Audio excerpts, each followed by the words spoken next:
anu taklid nu diharamkeun teh di mana urang ngiring ka jami-jami anu teu paham. Wala taquma laysa bi ilm. Kade urang teu kenging tuturut munding, tah tuturut munding ka munding mah teu meunang gitu. Tapi da abdi mah nurutan ajengan kiai pinter kan nurutan we ku abdi kumaha tah haram? Teu haram.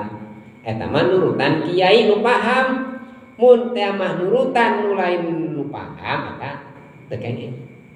Maka ayeuna mah kedah aya proporsina upami nyarios teh. Tukang seni nyarios seni we. Lebetkeun agama kana seni. Ya, gitu. Tukang nempo we ngomongkeun teh. Lebetkeun agama kana nempo. Tukang usaha we nu dibahas teh. Lebetkeun agama kana usaha. Ulah dibalikeun. Ayeuna mah harayang ngarobrol sadayana, hayang nyarios agama sadayana. Tukang seniman hayang ngobrolkeun agama, tukang milioner hayang ngomongkeun agama, tukang usaha hayang agama. Agama teh ayeuna teh dikusasaha, diomongkeun lain dina tempatna. Nah ayeuna dolun mudillun. Nyasar jeung nyasarkeun umat gitu.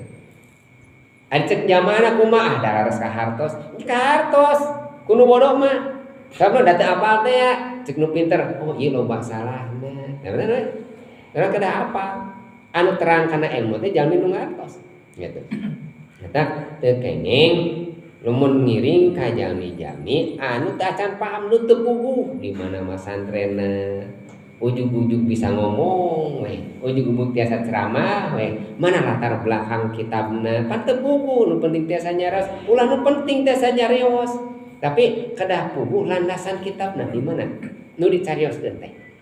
Wala taqum ma laysa